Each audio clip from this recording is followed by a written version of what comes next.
지난주에 9월 7일 날 발표한 대책들, 규제들, 또 완화책들 내용을 가지고 얘기해 봤습니다. 그리고 여러분들 기억하십니까? 담당자들이 연락이 안 돼가지고 담당자들한테 적극적으로 연락을 해서 결론을 좀 얻어낸 다음에 그거와 관련된 이야기를 이번 주에 나눠보겠다라고 말씀을 드렸는데 오늘 오후 5시 반에 극적으로 연결이 됐습니다. 그래서 이런저런 정보를 좀 얻었거든요. 여러분에게 아주 도움이 되는 시간이 될 것 같으니까 끝까지 오늘 내용 잘 들어주시면 좋을 것 같습니다. 자, 자료 한번 이렇게 보시면서 한번 나눌게요.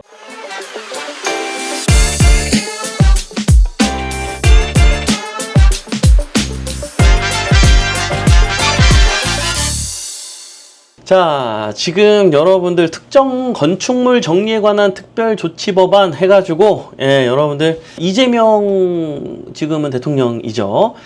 후보 당시에 공약했던 내용들입니다.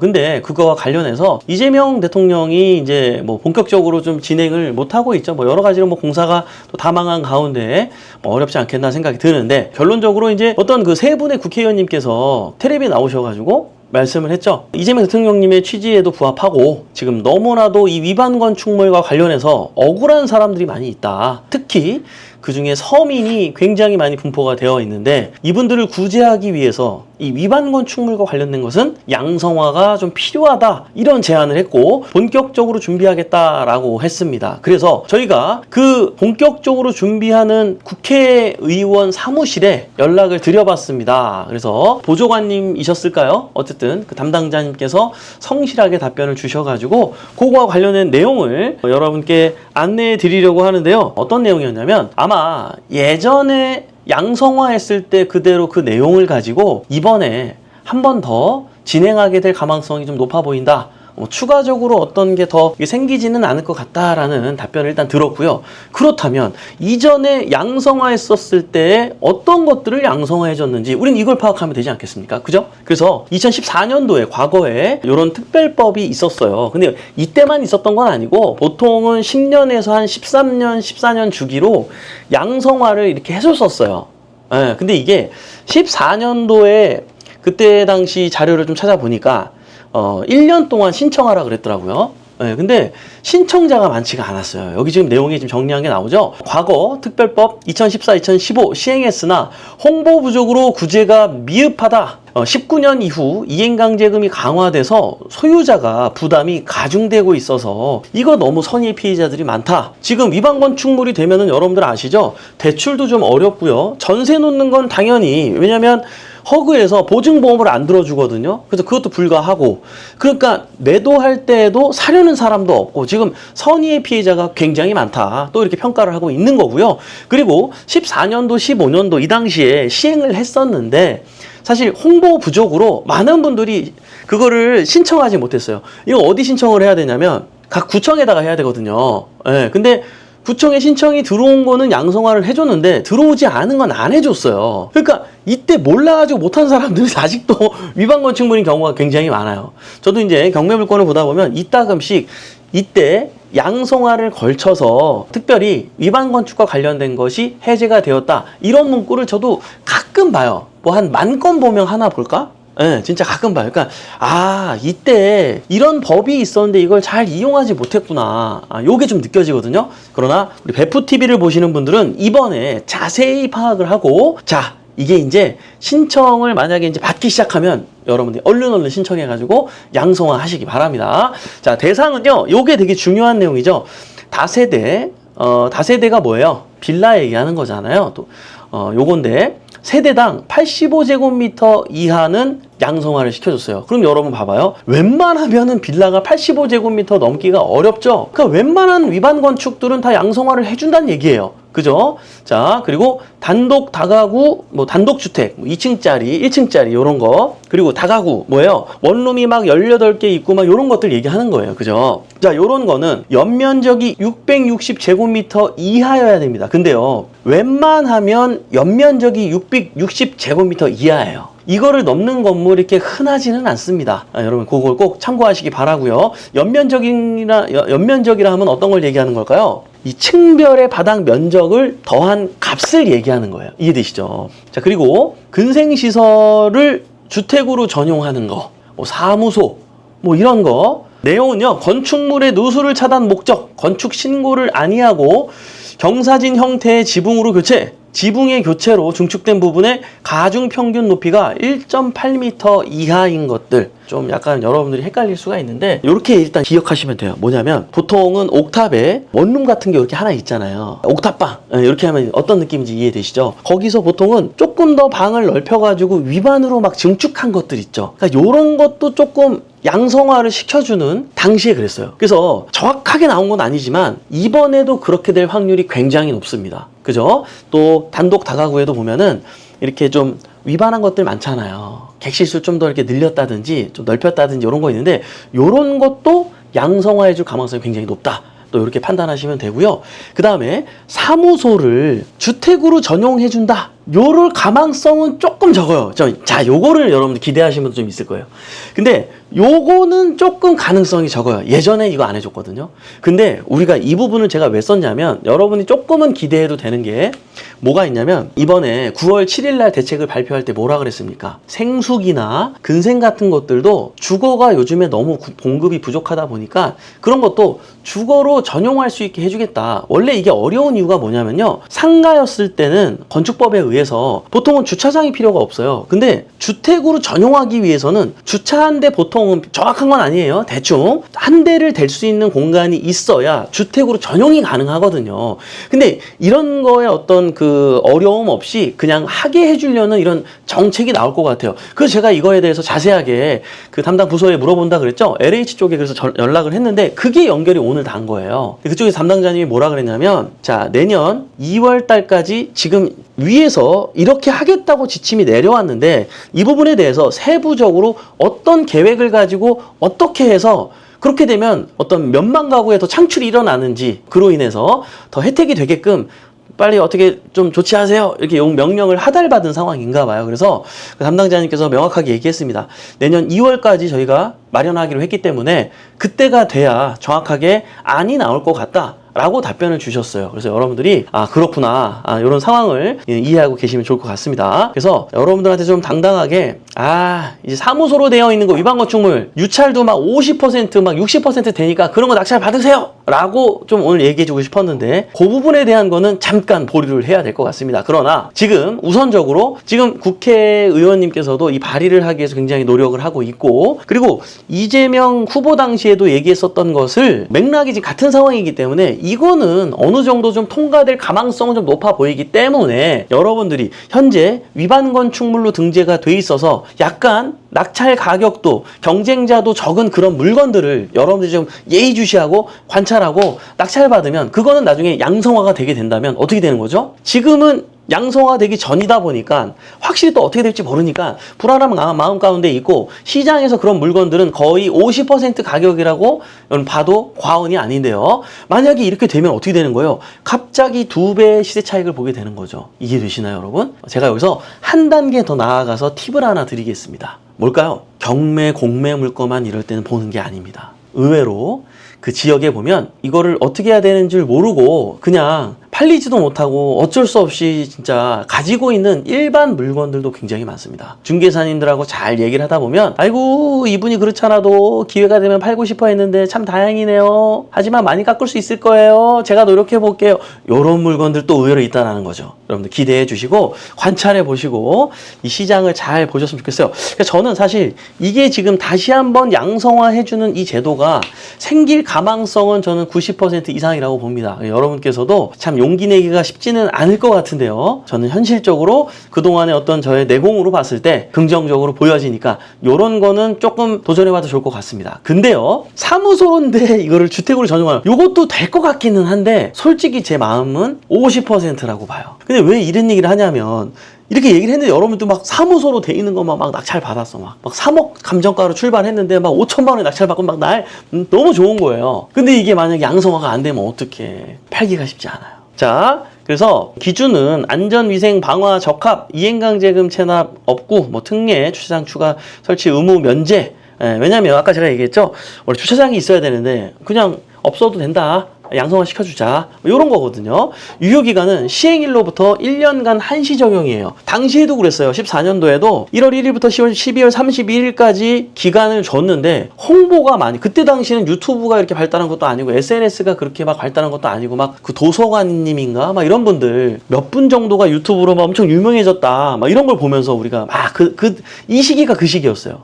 SNS가 막 발달하려고 하던 시기. 예, 지금은 이제 홍보가 많이 돼서 엄청 많은 사람들이 아마 신청한 걸로 보여집니다. 그러면 뚜껑이 열리면은 이제 이런 위반 건축물 물건들의 가치가 높아지겠죠? 그러니까 우리는 어떻게 해야 돼요? 그 전에 받아야 되겠죠. 이해되시죠? 네, 그렇게 보시면 좋을 것 같고요. 자, 계속해서 보도록 하겠습니다. 여기 보면 나오죠. 이제 무단중축입니다. 원래 옥탑에 건폐율과 용적률이라 그래서 원래 요만큼만 2층을 짓더라도 요만큼만 더 짓고 더 이상 지면 안 되는데 이걸 하나 더 줘서 이거 가지고 원룸 또 월세를 놓고 이런 경우들이 굉장히 많았었어요. 이런 부분들을 원래 일조권 사선제 제한이라 그래서 햇볕을 비추는데 이렇게 뒤에 있는 집이 해가 들어오는 시간을 이 건물이, 앞에 건물이 방해하면 안 되는 이런 법이 있어요. 그래서 못 지게 한 건데 이걸 지어버린 거잖아요.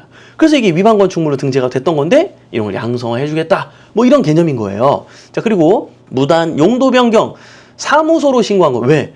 주차장은 없는데 객실을 많이 넣고 싶으니까 그냥 사무소로 신고를 한 거예요. 근데 실제로는 뭐예요? 주택으로 사용하고 있는 거예요. 근데 제가 얘기했죠? 이거는 하프입니다. 가능성이 50%예요. 그래서 여러분한테 무조건 빨리 이런 거 하세요 라고 말씀드리기 좀 그렇다. 이거 오해하시면 안 됩니다. 그러나 이런 것들이 다 아까 뭐라 그랬어요? 85제곱미터를 넘으면 안 되는 거예요. 85 그러니까 어디서 많이 듣던 얘기죠? 뭐예요? 국민평수 기준이 아니겠습니까? 그래서 아파트가 32평형 이렇게 지을 때 전용 면적이 뭐라고 나오죠? 84.99제곱미터 이렇게 나오죠. 왜요? 85제곱미터는 국민평수로 안 보고 세금을 다 물려야 돼서 그래요. 그러니까 이렇게 위반 건축물을 판단할 때에도 양성화해주는 그런 기준으로 판단할 때에도 어때요? 그래서 85제곱미터를 기준으로 잡은 것 같아요. 여러분 항상 우리 대한민국의 기준은 85제곱미터니까 이걸 꼭 기억하시기 바랍니다. 오른쪽 사진은 실제로 원래 베란다로 써야 되는데 이걸 이렇게 덮어가지고 이렇게 하면은 이것도 위반이거든요. 그러니까 이런 것들을 양성화 해주겠다. 이렇게 의미를 이해하시면 좋을 것 같습니다. 자, 그리고 공실상가 업무시설 등 활용 비아파트 공급 해가지고 나왔습니다. 도심 내 지난 시간에 얘기했던 거 기억나시죠? 공실상가 업무시설 등의 용도 변경으로 신속하게 주택을 공급할 수 있도록 제도 개선 방안을 마련하겠다. 여기 나오죠? 뭐라고 그랬어요? 26년 2월 이게 맞았어요. 그러니까 이 담당자님도 26년 2월까지 이거와 관련된 내용을 여기서 오른쪽에 써놨죠, 여러분? 제 머리 위에. 26년 2월까지 제도 개선 방안을 마련해야 하므로 그때까지 기다려봐야 어떤 방향으로 나올지 알 수 있다고 국토부 관계자가 답변을 주셨습니다. 그래서 요거를 지금 여러 가지 설왕설래가 좀 있는데요. 여러분들 일단은 좀 지켜보시고요. 그 다음에 이런 것도 있었어요. 생숙, 여러분 기억하시죠? 수도권에서 건설 중인 생활 숙박시설 약 1만 실에 대해 주거용 오피스텔로 용도 전환을 지원하여 실수요자를 위한 주거시설 확충토록 하겠다. 설계 변경 요건을 완화를 통해 용도 변경을 위한 의사결정 원활화, 생숙, 오피스텔 용도 변경을 위한 복도폭 완화 가이드라인 마련 등 제도 개선 사항이 안착될 수 있도록 지자체에서 검토하겠다. 그래서 이것도 이제 여쭤봤더니 생숙의 경우는 개별 호실로 용도 변경은 안 되고 건물 전체의 용도 변경은 완화토록 하는 정책이라고 한다고 합니다. 그러니까 무슨 말이냐면 지금 생숙을 한 호실로 갖고 있는 분들이 좀 있어요. 그래서 이제 그게 되게 애매한데 혼자 한 호실을 갖고 있으면서 용도 변경 신청하는 건 안 된대요. 그러면 좀 더 완화된 관점에서 그렇게 해주겠다라고 이번에 이제 이렇게 된 거래요. 그래서 혹시 생숙을 가지고 지금 전전긍긍하고 계신 분들이 계시다면 지금 나뿐만 아니라 정부에서 이렇게 또 주택으로 하게 되면 여러분들이 전입도 할 수 있고 뭐 그러면은 다양하게 여러분들이 잘 활용할 수가 있지 않습니까? 그래서 거기에 지금 생숙 같은 건물에 다른 이런 생숙을 가지고 계신 분들하고 만남을 한번 가지셔서 얘기를 잘 해가지고 이렇게 신청하시면 어떨까 이렇게 제안드려 봅니다. 자, 그리고 신축 매입 임대 공급 확대 제가 요거와 관련해서도 지난 시간에 여러분들한테 말씀드렸죠. 요것도 담당자님과 통화를 했습니다. 이걸 왜 만든 거죠? 신속한 신속한 공급 지원을 위해 30년까지 5년간 전체 착공 물량 14만 호에 50% 수준인 7만 호를 향후 2년간 집중 공급하겠다 그랬어요. 그죠? 자, 그리고 안정적 공급을 위해 수도권의 약정 물량 비중을 매년 80%까지 확보하고 서류 심사 시 대중교통 접근성 등 입지 평가 기준도 강화하겠다. 네. 그리고 뭐라고 나와요? 수도권은 입지 우수 지역으로 분류하여 입지 평가 제외하였으나 일반, 청년, 신혼 등 유형별 입지 선호 요소를 평가 기준에 반영하여 선호도 높은 주택을 매입하겠다. 이런 거거든요. 그죠? 그래서 요거를 여쭤봤습니다. LH 본사에서 9월 중으로 공고가 날 예정인데요. 지역별로 정확한 일정은 아직 미정이라고 합니다. 이게 무슨 말이냐면 LH 본사에서 맞대요. 이번에 이렇게 매입하는 제가 지난 시간에 얘기했잖아요. 빌라를 이렇게 뭐 한 동, 두 동 이렇게 지어가지고 LH한테 파는 거예요. 그러면 우리가 이게 어떤 시스템이냐면 우리가 지은 다음에 파는 게 아니라 이미 짓기 전에 설계 도면을 가지고 공문을 올려요. 그러면 LH에서 이렇게 지면은 얼마 줄게요. 땅값 얼마, 건물값 얼마 이렇게 해가지고 돈 줄게요. 라고 공문이 내려옵니다. 이해되시죠? 그러니까 여러분들이 만약에 수도권에 보유하고 있는 땅이 있는데 지금 급하게 매도하고 싶은데 매도가 안 되는 이런 것들은 여기다가 이렇게 신청을 하게 되면 여러분들이 탈출할 수 있는 아주 좋은 방법이 될 수가 있는 거예요. LH에서 애초에 짓기 전부터 사주기로 약속을 했기 때문에 안 사줄 수가 없어요. 여러분들은 지라는 대로 그냥 짓고요. LH한테 다 납품하게 되는 거예요. 그러면은 그때 가서 이제 돈을 줍니다. 심지어 다 끝날 때 주는 게 아니라 어느 정도 준공이 이제 어느 정도 이제 착공이 들어가서 또 되면 일시금으로 또 좀 주는 돈이 있고요. 나중에 또 잔금을 주고 이런 식으로 진행이 되다 보니까 여러분이 소자본으로 진행할 때에도 큰 어려움 없이 또 진행할 수 있습니다. 그리고요. LH에서 매입한다고 약정을 했기 때문에 그런 공문을 은행에다 제출하잖아요. 은행에서도 그 PF 대출, 프로젝트 파이낸셜 대출을 적극적으로 또 지원해 줍니다. 80%까지 대출 나오는 거 알죠? 그러다 보니까 생각보다는 지금 다행히 공급 문제 때문에 수도권 보통은 이게 이제 경기도권은 조금 많이 안 해줬었는데 지금 이게 하도 부족하다 보니까 경기도권까지도 지금 이렇게 관심을 많이 가지고 예산 편성도 그때 되게 많이 했잖아요. 그래서 지금 경기도에 있는 애매한 땅들도 여러분들이 적극적으로 한번 도전해 보시면 좋을 것 같아요. 지금 요즘 같은 경우는 경기도에 있는 토지가 굉장히 저렴하게 낙찰되고 있습니다. 그래서 이러한 부분 조금 더 꼼꼼하게 공부하시고 조금 더 자세하게 이런 내용이 궁금하다 하시는 분들은 저희 배프 옥션에 회원 등록을 하시면은 상세하게 알려드릴 테니까 그렇게 하시면 좋을 것 같고 여러분들도 기본적으로 이런 내용 알고 가셨으면 좋겠습니다. 저희도 굉장히 기대가 됩니다. 지금 LH에서도 저희도 사실 화성에도 좀 땅이 있고요. 여기저기 좀 영종도에도 있고 여기저기 좀 땅이 있는데 여러분들도 모쪼록 이 좋은 시기에 좋은 투자를 통해서 돈 벌어가는 이런 도움되는 시간 오늘 되었으면 좋겠습니다. 이거 이외에도 이렇게 좀 정확한 얘기를 해주고 싶었는데 이 담당자님들이 이유가 있었더라고요. 이런저런 사유로 여기까지밖에 얘기할 수 없는 사정이 있었다 보니까 저도 그대로 여러분께 여기까지 말씀을 드리는 거고요. 좀 더 정확한 정보가 나오게 되면 다시 한번 정확하게 또 소개를 해드리도록 하겠습니다. 요즘 여러분들 대출 때문에 좀 많이 힘드시죠? 맞습니다. 여러 가지 강력한 규제들이 있는데 뭐 진짜 돈이 된다 그러면 뭐 PF 대출도 있고 그 다음에 사실은 아직까지는 가능하긴 합니다. 아직까지는 뭐 소상공인 사업자 대출 관련해 가지고 그런 것들은 또 대출이 나오긴 나와요. 근데 이런 것들이 있어요. 대출을 해주는 이모님도 뭐라고 말미에 말씀을 하시냐면 나오긴 하는데 지금 정부가 또 그때 가서 막상 또 어떻게 규제할지 모르겠습니다. 이 얘기를 하고 있고요. 한 가지 더 말씀을 드릴게요. 자, 뭐가 있냐면요. 근데요 하면서 우리 이모님들이 얘기해 주셨어요. 은행에서도 10월 중으로는 주택과 관련해서 어떤 식으로 대출이 가능한지 그 우회 전략 상품을 마련하겠다고 했습니다. 여러분 아마 안 믿기실 텐데 진짜 마련합니다. 제가 느꼈던 건데요. 예전에 한 7년 전이었나요? 그때 문정부에서 그때 어떤 규제를 했냐면 대출 규제를 엄청 그때도 강하게 했었어요. 그래서 개인들이 대출을 받기 어려웠었거든요. 근데 개인들이 대출 받게 해주려고 어떻게 했냐면 개인도 신탁 대출을 받게 해줬어요. 자, 그때는 여러분 7년 전까지만 해도요. 신탁 대출을 받기 위해서 사업자를 냈어요. 왜냐면 신탁 회사는 사업자가 아니면 신탁 대출을 안 해줬어요. 네, 여러분 모르셨죠? 요즘에는 너무 개인도 당연하게 해주니까. 근데 정부에서 너무 규제하다 보니까 은행도 돈을 빌려줘야지 뭐 운영을 하잖아요. 그래서 은행들이 마련한 거예요. 예, 그래서 어떻게? 개인도 신탁대출 받을 수 있다. 이래가지고 그때 이제 뭐 또 막 대출 이용하고 하셨던 분들 돈 많이 벌었죠. 어쨌든 그런 이슈가 있었는데 저는 그 이모님의 말을 신뢰합니다, 여러분. 지금은 여러분들이 뭐 온라인 쇼핑몰 대출이 됐든 뭐가 됐든 뭐 나름대로 이제 우회 전략을 가지고 확실하게 돈이 된다 그러면 뭐 P2P 대출이든 뭐든 다 이용하면 되지 않습니까? 근데요, 아주 희소식이죠. 10월 달에 은행이 또 그 나름대로 일반 사람들이 의지가 있는 분들이 받겠다 그러면 요렇게 합법적으로 받을 수 있는 또 창구를 마련하겠다고 했으니까 여러분들 기쁜 마음으로 기다려 주시고요. 저는 또 발빠르게 또 이 목요 야경에서 여러분께 안내해 올릴 것을 약속드리도록 하겠습니다. 여러분들 오늘 방송이 도움이 되었다면 좋아요, 구독, 알림 설정 해주시고요. 매주 목요일 밤에 행복한 부자를 꿈꾼다 그러면 여러분들 이 목요 야경을 방문해 주십시오. 저는 또 다음 주 목요일 날 찾아뵐 것을 약속드리고 오늘 마무리하도록 하겠습니다. 지금까지 배폭션 이성재 멘토였습니다. 우리 같이 잘 됩시다. 화이팅!